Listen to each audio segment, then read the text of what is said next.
Hello दोस्तों, नमस्कार। स्वागत है आप सभी लोगों का स्टडी आईक्यू पीसीएस पर। आप जुड़ चुके हैं स्टडी आईक्यू पीसीएस चैनल के साथ में। मैं शुभम सरधालिया एनसीईआरटी की हमारी डिस्कशन को आगे बढ़ाते हुए एक और लेक्चर लेकर के जुड़ चुका हूं। जो लोग पहली बार हमारे चैनल के साथ में जुड़ रहे हैं, दोस्तों स्टडी आईक्यू पीसीएस चैनल को सब्सक्राइब कर लीजिए सबसे पहले, क्योंकि यहां पर स्टेट पीसीएस एग्जाम्स को फोकस करते हुए बेहतरीन स्टडी वीडियोस आपको मिलेंगे, जिनकी मदद से आप अपनी एग्जाम प्रिपरेशन को बेहतर बना पाएंगे। हम डिस्कस कर रहे हैं एनसीईआरटीज को। एनसीईआरटीज जो सिविल सर्विसेज एग्जाम का एक इंपॉर्टेंट सिलेबस कंपोनेंट रहती है, और स्टूडेंट हमेशा इसको लेकर के कंफ्यूज रहते हैं कि सर एनसीईआरटी कैसे पढ़नी है, क्या एनसीईआरटी को याद करना है, कौन सी चीजें एनसीईआरटी में इंपॉर्टेंट है, किसे हम स्किप कर सकते हैं। इसी चीज को ओवरकम करने के लिए, आपके इस कंफ्यूजन को दूर करने के लिए स्पेशल एनसीईआरटी सीरीज इकोनॉमी की स्टार्ट की गई है। यहां पर हम 9th class onwards 9th to 12th की सारी एनसीईआरटीज को डिस्कस करेंगे। 9th क्लास की एनसीईआरटी को चैप्टर वाइज हम डिस्कस कर चुके हैं। हम 10वीं कक्षा की एनसीईआरटी अंडरस्टैंडिंग इकोनॉमिक डेवलपमेंट, आर्थिक विकास को कैसे समझना है, ये डिस्कशन जो है वो कर रहे थे। यहां पर हम 10th क्लास की एनसीईआरटी का chapter 4 globalisation and the Indian economy, ये इस चैप्टर का सेकंड पार्ट है। दोस्तों ऑलरेडी फर्स्ट पार्ट इस चैप्टर का हमने डिस्कस करा है, वो वीडियो आपको हमारे चैनल पे मिल जाएगा। यहां पर चैनल पे आपको एक प्लेलिस्ट मिलेगी जिसमें 9th ऑनवर्ड्स चैप्टर वाइज हर एक एनसीईआरटी को हम कवर करने वाले हैं as far as economy subject is concern. तो दोस्तों लास्ट डिस्कशन को थोड़ा सा रिकैप्सुलेट करेंगे और आगे की कहानी की शुरुआत करेंगे। हमने जितनी डिस्कशंस अभी तक करी थी उससे हमें एक चीज समझ आ गई थी कि लोग अर्न करना शुरू हो गए थे, इकोनॉमिक एक्टिविटी की शुरुआत हो चुकी थी। इकोनॉमिक एक्टिविटी जो है वो ब्रॉडली 3 कैटेगरीज में डिवाइडेड थी: primary sector, secondary sector, tertiary sector. यहां पर मैन्युफैक्चरिंग, सर्विस सेक्टर, इन सब चीजों पे बल दिया जा रहा था। हमने एक चीज समझी कि जो गुड्स प्रोड्यूस हो रहे थे या इवन जो सर्विस भी प्रोवाइड की जा रही थी, उसको परचेज करने के लिए बायर की जरूरत थी। तो बायर हमको कहां मिलेगा? मार्केट में। अभी तक प्रोडक्शन एक्टिविटीज हो या सर्विस सेक्टर हो, वो कन्फाइंड था सिर्फ एक ज्योग्राफिकल लोकेशन में, देश के अंदर तक। यानी कि सबसे पहले तो एक छोटे से शहर में किसी ने कोई प्रोडक्ट मैन्युफैक्चर करना शुरू किया। इनिशियली उसकी मार्केट जो है वो उतना सा अपना शहर का दायरा था। ओवर द ईयर उसे लगा कि यार शहर की मार्केट जो है वो काफी नहीं है, क्यों ना मैं अपने शहर से 2-4 शहर पास वाले जो है नेबरहुड में जो सिटीज है वहां पर अपने सामान को बेचना शुरू करता हूं। तो उसने वो प्रक्रिया फॉलो करी। अपने शहर के अलावा पड़ोस के 2-3 शहरों में उसने सामान बेचना शुरू किया। फिर उसे लगा कि क्यों ना और एम्बिट को इंक्रीज किया जाए। उसने पूरे राज्य में, पूरे स्टेट में सामान बेचना शुरू किया। ग्रेजुअली वो अलग अलग स्टेट्स को टारगेट करता गया और एक टाइम आ गया जब उसका प्रोडक्ट देश के हर हिस्से में पहुंच रहा था। उसने एक चीज समझी थी कि जैसे जैसे वो अपने मार्केट एम्बिट को इंक्रीज करता गया, वैसे वैसे उसका कस्टमर बेस जो है वो बढ़ता गया। यानी कि पहले अगर उसके शहर में उसका प्रोडक्ट परचेज करने वाले 10 लोग थे, तो जब वो प्रोडक्ट पूरे देश में पहुंचा तो वो बायर 10,000 हो चुके थे एग्जांपल के तौर पर। तो उसे लगा कि जितना बड़ा मार्केट है उतना ज्यादा प्रोडक्ट जो है वो बिकेगा। तो उसे दिमाग में आया कि क्यों ना ऐसा करते हैं, अब देश से बाहर चलते हैं। और इसके साथ ही शुरुआत हुई फॉरेन ट्रेड की। एक्चुअल में फॉरेन ट्रेड जो है वो कोई नई चीज नहीं थी।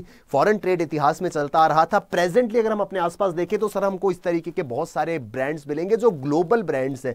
ग्लोबल ब्रांड का क्या अर्थ है? यानी कि वो किसी कंट्री स्पेसिफिक नहीं थे, अलग अलग देशों में आपको सिमिलर ब्रांड्स जो है वो मिल जाएंगे। मैकडी सिर्फ आपको भारत में ही नहीं किसी भी देश में मिलेगा, और उल्टा ये बाहर के देशों से भारत में आया था। और ऐसे बहुत सारे ब्रांड्स हैं सर, चाहे एप्पल हो, सैमसंग हो, अमेजन हो, यूट्यूब हो, ये सब मल्टीनेशनल कंपनीज के कंसेप्ट को फॉलो करती थी। जब कोई भी बिजनेस एक देश से ज्यादा देशों में ऑपरेट कर रहा था, उसे नाम दिया गया था क्या? एमएनसी।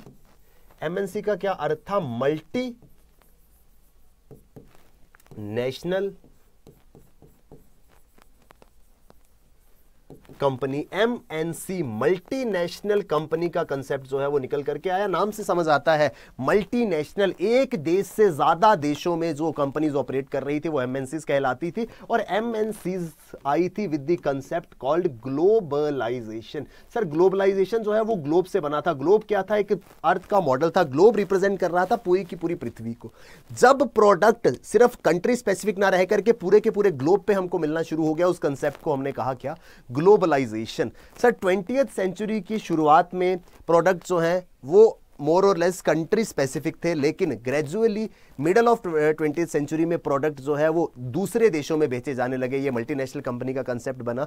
मल्टीनेशनल कंपनीज में क्या हुआ कि जो मैन्युफैक्चरर था वो दूसरे देशों में जाकर के एक्सप्लोर करने लगा, जहां उसका प्रोडक्शन प्रोसेस कंपैरेटिवली चीपर या कॉस्ट एफिशिएंट हम कहेंगे। एज अ मैन्युफैक्चरर, अगर आप भी मैन्युफैक्चरर हैं, आप कोई प्रोडक्ट बना रहे हैं, तो आप भी उस जगह जाकर के बनाना प्रेफर करेंगे जहां पर आपकी मैन्युफैक्चरिंग कॉस्ट या प्रोडक्शन कॉस्ट जो है वो कम हो। अब ग्लोबलाइजेशन का पहला इंपैक्ट क्या हुआ कि प्रोडक्ट जो है वो नो मोर कंट्री स्पेसिफिक था, यानी कि प्रोडक्ट कहीं भी बन रहा है, आपको किसी भी देश में मिल सकता था। तो इससे फायदा हुआ बायर को क्या फायदा हुआ कि सर अब मेरे पास चॉइस जो है वो बहुत वास्ट हो गई थी, मुझे कोई भी प्रोडक्ट खरीदना था, मेरे पास एन नंबर ऑफ ऑप्शंस थे। और साइमल्टेनियसली ग्लोबलाइजेशन का फायदा हुआ सर्विस प्रोवाइडर को या मैन्युफैक्चरर को। वो क्या कर सकता था सर, जहां पर उसको सस्ते में सर्विस वो प्रोवाइड कर सकता था, जहां पे कम कॉस्ट में वो मैन्युफैक्चरिंग कर सकता था, तो उन्होंने उस देशों का रुख करना शुरू किया। मैंने आपको एग्जांपल देकर के बताया था कि सर मुझे अगर सर्विस सेक्टर में मैं इन्वॉल्व हूं, मुझे वर्क फोर्स चाहिए थी, यानी कि मुझे काम करने के लिए लोग चाहिए थे।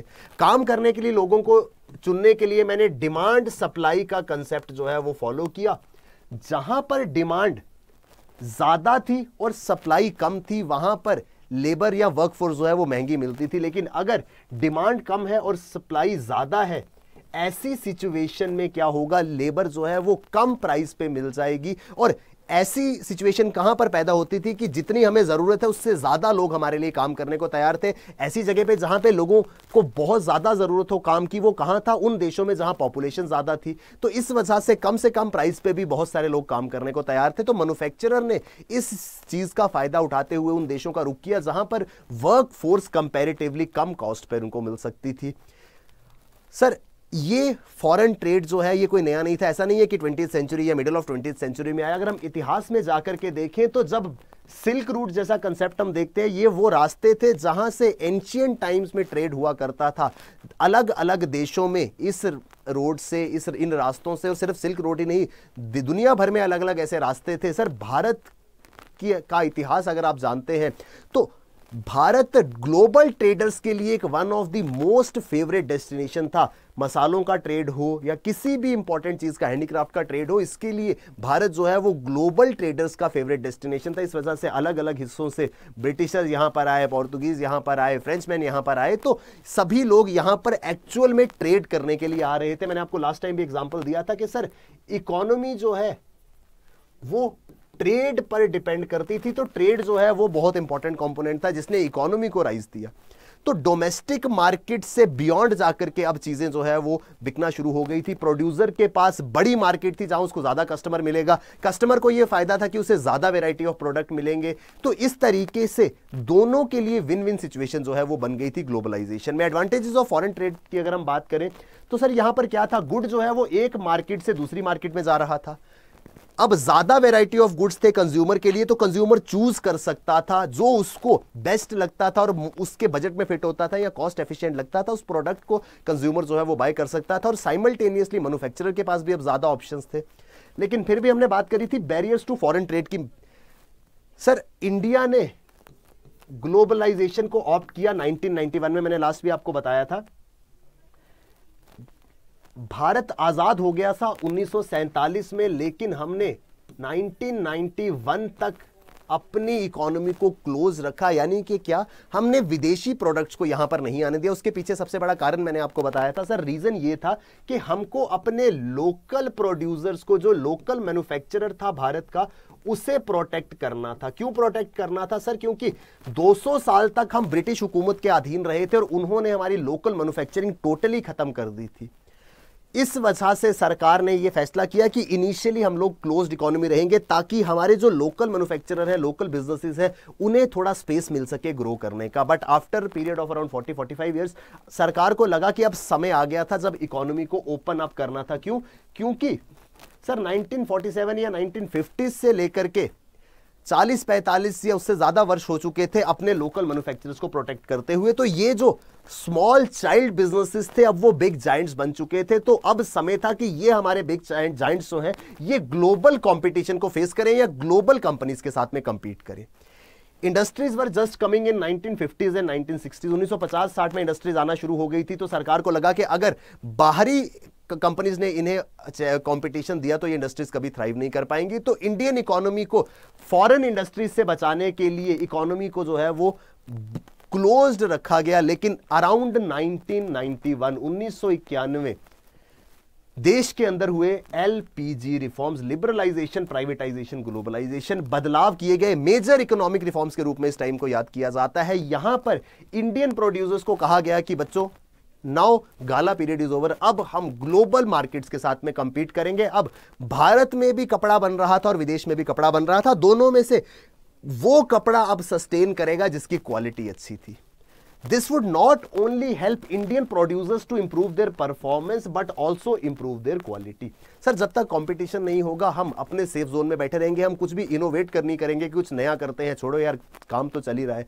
लेकिन जिस दिन कंपटीशन आ गया, अब हमारी एग्जिस्टेंस जो है वो इस बात पर निर्भर करेगी कि क्या हम कंपटीशन के साथ में डील कर रहे हैं या जो करंट डिमांड है क्या हम उसको फुलफिल कर रहे हैं। ऐसी सिचुएशन में क्या होता है, इंडिविजुअल जो है वो फोर्स हो जाता है कि कुछ नया करूं, कुछ इनोवेट करूं और नई तरीके की चीजें जो है वो बायर को दूं। ये रिफॉर्म्स कहलाएंगे liberalisation, privatisation and globalisation, LPG reforms 1991। इसी के साथ में भारत के अंदर इंडियन इकोनॉमी की और इंडिया की ग्लोबलाइजेशन जो है वो शुरुआत हो गई थी। एलपीजी रिफॉर्म्स जो है ये सेट ऑफ रिफॉर्म्स था जिन्होंने भारतीय अर्थव्यवस्था के 3 तत्वों के अराउंड जो है वो रिवॉल्व करता है। ये क्या था? एलपीजी रिफॉर्म्स जो है वो इकोनॉमी में 3 पर्टिकुलर कंसेप्ट्स के आसपास रिवॉल्व करता था। वो कंसेप्ट क्या था? लिबरलाइजेशन, प्राइवेटाइजेशन और ग्लोबलाइजेशन। हमने अभी तक डिस्कशन करी थी ग्लोबलाइजेशन की।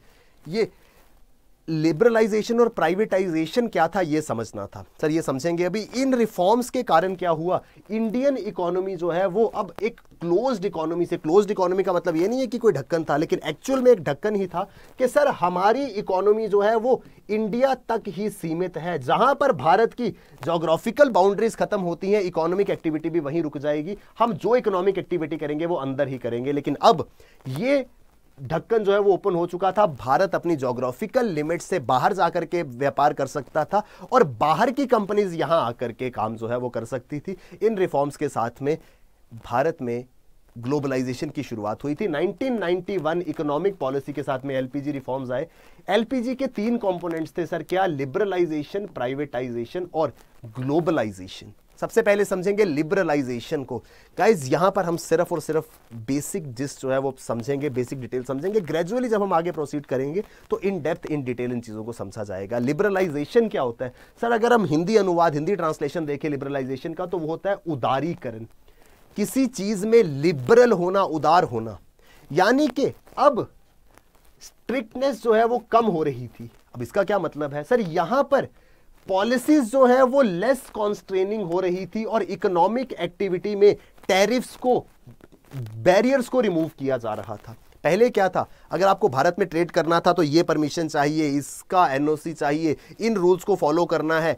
सर आप कोई भी काम करने जा रहे हैं, अगर आपको उसमें बहुत सारे रूल्स को फॉलो करना पड़े जो आपके लिए मुश्किल हो जाए, तो आप कहीं ना कहीं उस आइडिया को गिव अप कर देंगे। अब अगर इकोनॉमिक एक्टिविटी को बढ़ावा देना था तो हमें रूल्स को लिबरलाइज करना था। सर कॉम्प्रोमाइज नहीं करना था, लिबरलाइज करना था। डिफरेंस समझ लीजिएगा। एक चीज होती है रूल्स को कॉम्प्रोमाइज करना। कॉम्प्रोमाइज करने का अर्थ क्या था सर? रूल्स को कॉम्प्रोमाइज करने का अर्थ यह था कि अगर सरकार कोई सेफ्टी स्टैंडर्ड्स या किसी भी प्रकार के सेट पैरामीटर्स एस्टेब्लिश करती है तो हम उनको फॉलो किए बिना आगे बढ़ जाए। सर कॉम्प्रोमाइज गलत था, लेकिन लिबरलाइज जो है वो एक ऑप्शन था। मान लीजिए बिजनेस खोलने के लिए मुझे 10 रूल्स को फॉलो करना था, तो कॉम्प्रोमाइज क्या होगा? कोई मुझे आकर के कहता है अरे भाड़ में गए रूल्स, तू आराम से बिजनेस कर। यहां पर रूल्स कॉम्प्रोमाइज हो रहे थे। लेकिन लिबरलाइजेशन में क्या था? एक वेल थॉट ऑफ प्रोसेस, अच्छे से सोच समझ के ये फैसला किया गया कि यार ये 10 रूल्स को फॉलो करना थोड़ा मुश्किल हो रहा है, क्यों ना ऐसा करते हैं 10 में से हम सिर्फ 6 रूल्स को ही सेट कर देते हैं कि अब आपको 10 रूल्स को फॉलो नहीं करना था, सिर्फ 6 को करना था। इससे क्या हुआ? उदारीकरण हुआ, पॉलिसीज लिबरल हो गई। अब ज्यादा से ज्यादा लोगों को लगा कि नहीं यार सरकार भी चाहती है कि हम काम करें, तो क्यों ना हम चीजें अब लिबरलाइज होना शुरू हुई हैं, तो हम इकोनॉमिक एक्टिविटी का हिस्सा जो है वो यहां पर बन सकते हैं। इसमें जो बैरियर्स थे, बैरियर क्या थे? इन फॉर्मेलिटीज पूरी करना, रूल्स फॉलो करना, टैरिफ बैरियर्स हो सकते हैं, इन सभी को ग्रेजुअली जो है वो दूर कर दिया गया। ये सबसे पहला कंसेप्ट था लिबरलाइजेशन का, उदारीकरण का। चीजें सिंपल बनाने का प्रयास जो है वो किया जा रहा था सरकार के द्वारा, सो दैट बिजनेसेस जो है वो अच्छे से ऑपरेट कर सके। ये सबसे पहला कॉन्सेप्ट था लिबरलाइजेशन का। दूसरा था प्राइवेटाइजेशन। प्राइवेटाइजेशन, सर प्राइवेटाइजेशन क्या होती है? जिसे कहते हैं निजीकरण। ये शब्द कहां से आया? ये शब्द आया प्राइवेट प्लेयर्स से। अब प्राइवेट प्लेयर्स क्या है, या प्राइवेट प्लेयर्स का कंसेप्ट क्या है? सर अब ओनरशिप जो है वो बिजनेसेस की गवर्नमेंट से प्राइवेट ओन के पास जा रही थी। याद कीजिए, हमने सेक्टर्स ऑफ इंडियन इकोनॉमी में समझा था, प्राइमरी, सेकेंडरी, टर्शरी सेक्टर। उसके बाद based on ownership public and private. Sir economic reform से पहले तक ज्यादातर बिजनेसेस हो, ज्यादा से ज्यादा असेट्स हो, कोई भी कंपनी है, कोई भी ऑर्गेनाइजेशन है, ओनर कौन था? गवर्नमेंट। तो इन्हें कहा जाता था क्या? Public owned companies. लेकिन अब सरकार को लगा कि सर पब्लिक ओन्ड कंपनीज से क्यों ना हम प्राइवेटली ओन्ड कंपनीज पे जाएं। क्यों? क्योंकि वहां पर सरकार को लगा कि यार government can not be expert in every domain. अभी तक क्या था? सरकार फ्यूल भी बेच रही थी, सरकार फूड भी बेच रही थी, सरकार ट्रांसपोर्ट भी प्रोवाइड कर रही थी, सरकार हेल्थ भी प्रोवाइड कर रही थी। तो सर आप नहीं एक्सपेक्ट कर सकते कि हर फील्ड में एक्सपर्टीज जो है वो सरकार हासिल करे और सब चीजें सरकार ही प्रोवाइड करे। तो सरकार को लगा कि क्यों ना ऐसा करते हैं, हम प्राइवेट इंडिविजुअल्स को कहते हैं कि जो हेल्थ सेक्टर में अच्छा है वो हेल्थ में आकर के ऑपरेट करे, एक प्राइवेट हॉस्पिटल बना दे बढ़िया सा। जो ट्रांसपोर्टेशन सेक्टर में अच्छा है वो प्राइवेट ट्रांसपोर्टेशन की शुरुआत करे। जो फूड सेक्टर में अच्छा है वो यहां पर सामने आए। फ्यूल हो सकता है, बैंक्स हो सकते हैं, इंश्योरेंस सेक्टर हो सकता है। बहुत सारे सेक्टर जो अभी तक सिर्फ और सिर्फ सरकार ऑपरेट कर रही थी, अब उन सेक्टर्स को ओपन अप कर दिया गया प्राइवेट प्लेयर्स के लिए कि अगर आपको लगता है आप इस फील्ड में एक्सपर्ट है, आप अच्छा प्रदर्शन कर सकते हैं, आकर के इस बिजनेस को आप भारत में चला सकते हैं। यह था दूसरा कंसेप्ट जिसका नाम था प्राइवेटाइजेशन, यानी कि अब बिजनेस ओनरशिप जो है वो प्राइवेटली ओन्ड थी। अब business houses, corporate houses establish होना शुरू हो गए थे। ये दूसरा कंसेप्ट था। और तीसरा था ग्लोबलाइजेशन, वैश्वीकरण। ग्लोबलाइजेशन की डिस्कशन तो हम कर ही रहे हैं सर। ग्लोबल चीजें हो रही थी क्या? यानी कि अब कोई कंट्री स्पेसिफिक नहीं था, सब चीजें जो है वो ग्लोबल थी। विदेशी कंपनीज भारत में आ रही थी, भारत की कंपनीज विदेश जाकर के काम कर रही थी।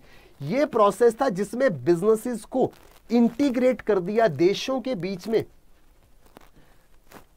जो बिजनेसेस थे वो आपस में इंटीग्रेट हो चुके थे। अब there was no more distinction कि ये प्रोडक्ट यूएस का है तो ये सिर्फ यूएसए में ही मिलेगा। सर यूएसए का प्रोडक्ट है, भारत में किसी शहर में जाकर के फोन खरीद सकते थे जो यूएस में बनता है। आप कोई भी ऐसा इलेक्ट्रॉनिक गैजेट ले सकते थे जो चाइना में बनता है। आप कोई गाड़ी परचेज कर सकते थे जो एक्चुअल में जर्मनी में बन रही थी। इससे क्या हुआ? आपस में इंटीग्रेशन जो है, अंतर संबंध जो है वो देशों के बेहतर हो रहे थे। बिजनेसेस जो है वो आपस में इंटरकनेक्ट हो रहे थे। इस कंसेप्ट को नाम दिया गया ग्लोबलाइजेशन। इसका उद्देश्य क्या था? Expansion of economic activities across the political boundaries of nations and states. Sir globalisation से पहले तक भारत की इंडस्ट्री, भारत का प्रोडक्ट जो है वो इन ज्योग्राफिकल बाउंड्रीज के अंदर बंधा हुआ था। यानी कि कुछ भी हो जाए सर, प्रोडक्ट जो है वो इन ज्योग्राफिकल बाउंड्रीज के बाहर नहीं जा सकता था। यानी अगर यही सिचुएशन दोस्तों आज होती तो शायद हमको कभी अमेज़न, एप्पल, मैकडॉनल्ड जैसी चीजें नहीं मिल पाती। हमें जो प्रोडक्ट चाहिए सर यहां पर बनेगा और वो यहां तक ही बिकेगा। गुजरात में बना और तमिलनाडु, नॉर्थ ईस्ट, जम्मू कश्मीर, पंजाब यहां तक पहुंच गया। लेकिन what about the entire globe जो इस ज्योग्राफिकल बाउंड्री के बाहर था? क्या हमें क्या लगता है कि हमारा प्रोडक्ट ही सबसे बढ़िया था? क्या वहां पर ऑप्शंस नहीं थे? या फिर इसको अगर हम अदर वे अराउंड लेते हैं, सर क्या सिर्फ यही मार्केट थी मेरे पास? क्या मेरा प्रोडक्ट यहां पर नहीं बिक सकता था? ये जो पूरा का पूरा स्फीयर, ये जो पूरा का पूरा डोमेन खाली पड़ा था, क्या मैं यहां पर अपनी सर्विसेज नहीं दे सकता था? बिल्कुल दे सकता था। और इसी वजह से ग्लोबलाइजेशन जो है वो इंपॉर्टेंट थी। सर ग्लोबलाइजेशन, लिबरलाइजेशन, प्राइवेटाइजेशन, ये तीन कंसेप्ट हमको आई होप समझ आ गए होंगे। एलपीजी रिफॉर्म्स क्या था? इन जनरल एक ओवरव्यू हमने यहां पर समझा है। मैं उम्मीद करता हूं कि एलपीजी रिफॉर्म्स हमको समझ आ गए होंगे। सर अब एलपीजी रिफॉर्म्स की शुरुआत कैसे हुई? एलपीजी रिफॉर्म्स की शुरुआत हुई और एक कंसेप्ट निकल करके आया, बिजनेस प्रोसेस आउटसोर्सिंग, जिसे कहा जाता है क्या? BPO, BPO culture. Sir Bharat के अंदर बीपीओ कल्चर को एक खुद से नाम दिया गया है जिसे कहा जाता है कॉल सेंटर। सर बीपीओ का अर्थ जो है वो सिर्फ कॉल सेंटर नहीं है, call centre was one type of BPO. अब ये क्या है, इसको थोड़ा सा विस्तार से कुछ एग्जाम्पल्स के साथ में हम समझने की कोशिश करेंगे। आज हर ब्रांड जो है वो कस्टमर सेंट्रिक है। आज हर ब्रांड का एक टोल फ्री नंबर है, ठीक है सर। आज हर ब्रांड जो है वो एक टोल फ्री नंबर ऑपरेट करता है कि कस्टमर को कोई भी प्रॉब्लम है, कोई भी कस्टमर की दिक्कत है, वो इस टोल फ्री नंबर पे कॉल करे और अपनी क्वेरी, अपना इशू जो है उसे रिजॉल्व करा ले। लेकिन एग्जाम्पल अगर हम देखें, एक कंपनी थी जिसका नाम था सैमसंग। सर सैमसंग की एक्सपर्टीज क्या थी? सैमसंग इलेक्ट्रॉनिक गुड्स जो है वो मैन्युफैक्चर करता था। इलेक्ट्रॉनिक गुड्स मैन्युफैक्चर करता था सैमसंग, वो सैमसंग का काम था, वो सैमसंग की एक्सपर्टीज थी। लेकिन कस्टमर सेंट्रिक अप्रोच की वजह से सैमसंग को साथ साथ एक ऐसा सेंटर भी चलाना था जहां पर लोग बैठ करके कस्टमर्स की क्वेरीज को सॉल्व करें, ठीक है सर। अब सैमसंग के पास क्या ऑप्शन था? या तो वो इस कंसेप्ट को फॉलो ना करता कि मुझे कस्टमर सेंट्रिक अप्रोच नहीं चाहिए। अगर ऐसा नहीं करता सर तो शायद बिजनेस बंद हो जाता, क्योंकि वो ट्रेंड बन चुका था। अब सैमसंग को लगा कि यार मेरे पास जो वर्कफोर्स है, जो इलेक्ट्रॉनिक गुड्स बनाने में एक्सपर्ट है, इसके अलावा मुझे एक नई वर्कफोर्स तैयार करनी पड़ेगी जिसका काम क्या होगा, वो फोन पर लोगों की क्वेरीज सॉल्व करेगी।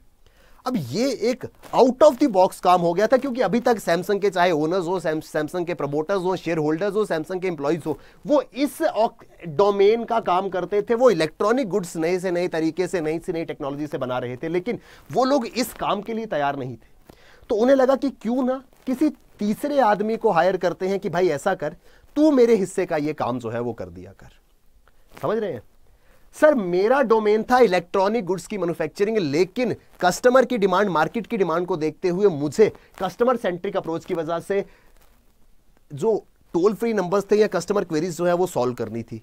इसलिए मैंने एक तीसरे आदमी से कनेक्ट किया कि भाई साहब आप ऐसा कीजिए, मेरे बिहाफ पर आप एक कॉल सेंटर चलाइए, एक ऐसा सेंटर चलाइए जहां पर बैठ करके आपके लोग जो है वो कस्टमर की क्वेरी सुनेंगे, क्या उसको सैमसंग के प्रोडक्ट में दिक्कत आ रही है, और उसका सॉल्यूशन देंगे। उसका सॉल्यूशन क्या है वो सैमसंग के एम्प्लॉय बता देंगे। अगर कोई प्रोडक्ट में प्रॉब्लम है तो वो कौन बताएगा? जो ये इलेक्ट्रॉनिक गुड जो है प्रोड्यूस कर रहा है। तो इन लोगों को यहां पर मान लीजिए ये 10 लोग थे, ABCDEFGHIJ, ये 10 लोग थे। इनको यहां पे बिठाया। बिठाने से पहले सैमसंग के जो कोर एम्प्लॉइज थे उनके द्वारा ट्रेनिंग कराएगी कि अगर कोई कहता है सर मेरा टीवी नहीं चल रहा तो उसको ये सॉल्यूशन देना है। अगर कोई कहता है सर मेरी वॉशिंग मशीन में, मेरे रेफ्रिजरेटर में, मेरे एसी में ये दिक्कत आ रही है, उसको ये सॉल्यूशन देना है। अगर वो नए प्रोडक्ट की क्वेरी करते हैं उसे ये आंसर देना है। अब क्या हुआ सर, ये मान लीजिए ये कंपनी थी XYZ कंपनी, इसका नाम था XYZ और यहां सैमसंग था। सैमसंग ने क्या किया, अपने बिजनेस का एक प्रोसेस आउटसोर्स कर दिया, किसी दूसरे आदमी को दे दिया कि सर मेरे नाम पे ये बिजनेस आप चलाइए, क्योंकि अगर मैं इस बिजनेस पे फोकस करूंगा तो मेरी कंसंट्रेशन जो है वो डिवाइड हो जाएगी, मेरा कोर प्रोडक्ट जो है वो कहीं पीछे ना रह जाए। ग्लोबलाइजेशन से सबसे पहला कंसेप्ट निकल करके आया बीपीओस का, जहां पे कंपनीज अपने बिजनेस प्रोसेसेस को आउटसोर्स कर रही थी। फॉरेन में बैठी हुई कंपनीज, सर यूएस में एप्पल, फोर्ड जैसी कंपनीज जो अलग अलग देशों में मौजूद थी, उन्होंने भारत जैसे देशों में अपने कॉल सेंटर्स या बीपीओ सेंटर्स जो है वो शुरू कर दिए, अपने प्रोसेस को आउटसोर्स कर दिया। सर आज ये चीज बहुत कॉमन हो चुकी है। आज कोर सर्विसेज भी आउटसोर्स होती हैं। मान लीजिए कंपनी है ज़ारा क्या बनाती है? कपड़े बनाती है। तो आपको क्या लगता है कि ज़ारा सारे के सारे अपने कपड़े खुद मैन्युफैक्चर करता है? सर ज़ारा मैन्युफैक्चरिंग प्रोसेस को आउटसोर्स कर रहा है। ज़ारा ने कुछ लोकल मैन्युफैक्चरर्स, जिनकी छोटी छोटी क्लॉथ मिल्स थी, कपड़े की मिल्स थी, उनसे कहा कि आप मुझे एक प्रोडक्ट बना करके दीजिए, ये मेरी क्वालिटी स्टैंडर्ड्स है, अगर इनको फुलफिल कर दोगे तो मैं प्रोडक्ट आपसे खरीद लूंगी, उस पर ज़ारा का लोगो लगा करके बेच दूंगी। तो बिजनेसेस के प्रोसेसेस को आउटसोर्स करने का कंसेप्ट जो है वो यहां पर शुरू हुआ। सर एक चीज मुझे बताइए, क्या इस तरीके का कॉल सेंटर चलाने के लिए मेरी रिक्वायरमेंट क्या थी? मेरी रिक्वायरमेंट थी वर्कफोर्स। ठीक है जी, अपने बिजनेस की प्रॉफिटेबिलिटी बढ़ाने के लिए मुझे कैसी वर्कफोर्स चाहिए थी जो कॉस्ट में हाई हो या लो हो? सर किसी को भी समझ आ जाएगी कि लो कॉस्ट वाली वर्कफोर्स जो है वही फायदे में रहेगी। क्यों? क्योंकि जितना कम पैसा मुझे वर्कफोर्स को देना पड़ेगा, मेरी प्रॉफिटेबिलिटी इतनी इंक्रीज होगी। और लो कॉस्ट पे वर्कफोर्स कहां मिलेगी? जहां पे वर्कफोर्स की सप्लाई बहुत ज्यादा है। वर्कफोर्स की सप्लाई किस देश में ज्यादा होगी, किस लोकेशन पे ज्यादा होगी? जहां पे पॉपुलेशन ज्यादा है। तो कंपनीज ने भारत, चाइना जैसे देशों का रुख किया जहां पर पॉपुलेशन ज्यादा थी और कंपैरेटिवली लेसर कॉस्ट पे वर्कफोर्स मिल रही थी। अब सैमसंग अपनी मैन्युफैक्चरिंग दुनिया के किसी भी हिस्से में कर रहा हो, लेकिन उसकी बीपीओ आउटसोर्सिंग जो है वो भारत में हो रही थी। ओवर द पीरियड इन्होंने मैन्युफैक्चरिंग भी जो है वो भारत और चीन जैसे देशों में करना शुरू कर दी। ये पहले पॉसिबल नहीं था। ये कंसेप्ट कब पॉसिबल हुआ? जब ग्लोबलाइजेशन हुई। तब कोई भी बिजनेस क्या करता था? जो अपना नॉन प्राइमरी एक्टिविटी थी, जैसे क्या सैमसंग की प्राइमरी एक्टिविटी क्या थी? इलेक्ट्रॉनिक गुड्स बनाना, लेकिन कस्टमर की क्वेरी को सॉल्व करना उसकी प्राइमरी एक्टिविटी नहीं थी। उसने अपनी नॉन प्राइमरी एक्टिविटी को किसी थर्ड पार्टी को दे दिया कि भाई मेरे बिहाफ पर तुम ये काम जो है वो करो। इस थर्ड पार्टी सर्विस प्रोवाइडर को ये काम जो है वो सौंप दिया। इसे कहा गया क्या? BPO, business process outsourcing. I hope यहां तक हमको चीजें जो है वो समझ आई होंगी। और ये किसका इंपैक्ट था, किस वजह से हो रहा था? ये हो रहा था सिर्फ और सिर्फ ग्लोबलाइजेशन के कारण। सर ग्लोबलाइजेशन पॉसिबल कैसे थी? सर ग्लोबलाइजेशन को पॉसिबल करने में सबसे इंपॉर्टेंट फैक्टर क्या था? टेक्नोलॉजी। इमेजिन कीजिए, टेक्नोलॉजी नहीं है, ना कंप्यूटर है ना इंटरनेट है। अब इन दो चीजों की शुरुआत टेक्नोलॉजी से होती है। सर ये टेक्नोलॉजी का ही हमें एक बहुत बड़ा तोहफा है, कंप्यूटर इंटरनेट जैसी चीजें। अगर कंप्यूटर इंटरनेट नहीं होगा तो सर क्या सैमसंग जो साउथ कोरिया से ऑपरेट करती है वो भारत में अपना बीपीओ चला पाएगी? कभी नहीं चला पाएगी, क्योंकि इनके बीच में एक रेगुलर इंटरेक्शन की जरूरत थी। बिना टेक्नोलॉजी के ये कैसे होता? ना कंप्यूटर था ना इंटरनेट था। जितनी बार क्वेरी है, ऐसा तो था नहीं कि भारत में बीपीओ चल रहा है, किसी कस्टमर की क्वेरी आई कि सर ये प्रोडक्ट जो है आप लॉन्च कर रहे हैं, इसकी विशेषताएं मुझे बताइए। तो बीपीओ ने एकदम से एक आदमी को बोला चलो ठीक है, फटाफट फ्लाइट लो, जाओ साउथ कोरिया, वहां से इस प्रोडक्ट की विशेषताएं समझ के जल्दी से वापस आ जाओ। देखो अभी 1 बज रहा है, तुम 2 बजे तक वापस आ जाना, और 2 बजे तक आप कस्टमर को होल्ड पे डाल दे, ये तो पॉसिबल ही नहीं था। तो ग्लोबलाइजेशन जैसी एक्टिविटी को कैरी आउट करने के लिए सबसे इंपॉर्टेंट चीज थी technology. Rapid improvement in technology has contributed greatly towards globalisation. वैश्वीकरण करने के लिए टेक्नोलॉजी होना सबसे ज्यादा आवश्यक था, और टेक्नोलॉजी का रोल जो है वो बहुत इंपॉर्टेंट है। Information technology has also played an important role in spreading out of production services across the country. Sir आज हर चीज जो है वो इंटरनेट से, कंप्यूटर से ऑपरेट होती है। इंटरनेट और कंप्यूटर में एक्चुअल में क्या हो रहा था? सर आप गूगल पे कुछ सर्च करते हैं, आप फेसबुक पे कुछ अपलोड करते हैं, ये सारी चीजें क्या है? ये पैकेट्स ऑफ डेटा है, जिसे इंफॉर्मेशन कहा जाता है। तो किसी के काम की चीज, कोई जानकारी, इंटरनेट आपको फिजिकल प्रोडक्ट तो नहीं दे रहा। आप ये मत कहिएगा कि सर अमेजन है, अमेजन इज समथिंग डिफरेंट, उसका काम है प्रोडक्ट प्रोवाइड कराना। इंटरनेट आप गूगल खोलते हैं तो क्या गूगल आपको कोई सामान दे रहा है? आपके टीवी या कंप्यूटर या फोन की स्क्रीन से सामान आपको कुछ नहीं मिल रहा था। गूगल आपको सिर्फ और सिर्फ इंफॉर्मेशन दे रहा था। तो और ये इंफॉर्मेशन टेक्नोलॉजी की मदद से मिल रही थी। तो आईटी, इंफॉर्मेशन टेक्नोलॉजी का बहुत बड़ा रोल था, बहुत बड़ी अहमियत थी। ओवर द पीरियड चीजें जो है वो और ज्यादा इवॉल्व होती गई, टेक्नोलॉजी और बेहतर होती गई, और ई कॉमर्स जैसी चीजें आ गई। आज ऑर्डर जो है वो इंटरनेट से प्लेस किया जाता है, डिजाइनिंग की जाती है। आज आपको बहुत सारी वेबसाइट्स जो है वो कस्टमाइज का ऑप्शन देती हैं। सर आपको टी शर्ट लेनी है, कस्टमाइज करा के यहां अपनी फोटो लगवा लीजिए। सर आपको बेडशीट खरीदनी है, उसके ऊपर अपना फैमिली फोटो बनवा लीजिए, अपना नाम लिखवा लीजिए। इंटरनेट के माध्यम से ही पेमेंट हो रही है, ये चीजें प्रिंटिंग हो रही है, और सब चीजें आपके घर तक पहुंच रही हैं। सर अपने घर में किसी बुजुर्ग से, दादा दादी से पूछिएगा कि आपने कभी सोचा था ऐसा समय आ जाएगा कि आप अपने घर पे बैठे बैठे कोई प्रोडक्ट देखेंगे, उसे ऑर्डर करेंगे, उसकी पेमेंट घर बैठे बैठे करेंगे, और वो प्रोडक्ट आपके घर पे डिलीवर भी हो जाएगा। सर ये एक हाइपोथेटिकल कंसेप्ट हुआ करता था कि काश मेरे पास एक ऐसा जिनी हो, काश मेरे पास एक ऐसा चिराग हो जिसे मैं थोड़ा सा रब करूं, उसके अंदर से जिनी निकले, जिनी मुझसे पूछे हुकुम मेरे आका क्या चाहिए, और मैं उसे बोलूं कि सर मुझे बर्गर खाना है, जिनी मुझे मोबाइल चाहिए, जिनी मुझे ये चाहिए, और एकदम से वो चीज जो है वो मेरे सामने प्रकट हो जाए। सर ये ऑनलाइन शॉपिंग हो गई, ये ऑनलाइन वेबसाइट्स हो गई, ये फूड डिलीवरी एप्स हो गई, ये ग्रोसरी डिलीवरी ऐप हो गई, they are no less than that genie. शायद हमको स्टोरी में ये नहीं बताया गया कि उस जिनी को पैसे देने पड़ेंगे। सर आज वही चीजें तो हो रही हैं, आपको घर से नहीं निकलना है। वो चिराग जो है, अलादीन का चिराग जो है, वो आपका मोबाइल है, मोबाइल में ढूंढ लीजिए। सर आज तो गाड़ियां तक आपको घर पे डिलीवर हो जाएंगी, subject to the condition mobile पे पसंद करो, पेमेंट करो। तो जो पेमेंट वाला कॉन्स्टेंट था वो अलादीन की कहानी में हमें कभी नहीं दिखाया गया, लेकिन सर ये अलादीन का जिनी वाला कंसेप्ट जो है, जो पहले हाइपोथेटिकल हुआ करता था, वो रियलिटी बन गई थी। ये सब चीजें कैसे पॉसिबल हुई? आईटी की वजह से ये सब चीजें पॉसिबल हुई, ग्लोबलाइजेशन की वजह से। और यही बड़ा बदलाव जो है वो भारत के अंदर 1991 के एलपीजी रिफॉर्म्स के बाद आया। अब undoubtedly number of economic activities जो है वो इंक्रीज कर गई थी। यही तो क्रक्स था हमारे चैप्टर का, यही तो हम डिस्कस कर रहे थे कि ग्लोबलाइजेशन ने भारत के ऊपर क्या असर डाला था, कैसे ग्लोबलाइजेशन ने चीजें जो है वो भारत के अंदर बदली थी। आई होप हम ये सारी की सारी चीजें समझ पाए होंगे। Sir globalisation and Indian economy जो कि 10th क्लास एनसीईआरटी का 4th चैप्टर है, वो इसी के साथ में हमारा कवर हो जाता है। आई होप हम विस्तार से ये पूरा का पूरा चैप्टर समझ पाए होंगे। दोस्तों अगर आपको ये क्लासेस जो है वो अच्छी लग रही हैं तो डेली बेसिस पे इन क्लासेस के साथ में जुड़िए, इन क्लासेस को शेयर जरूर कीजिए ताकि ज्यादा से ज्यादा लोग जो है वो जुड़ पाए। और आपका कोई भी क्वेरी है, कोई आपका फीडबैक है, कोई सजेशन है, आप फ्रीली हमें कमेंट सेक्शन में बता सकते हैं। कोई भी आप बदलाव चाहते हैं वो हम यहाँ पर इन लेक्चर्स में जरूर करेंगे। Thank you very much, all the best, keep working hard, bye bye, take care, जय हिंद।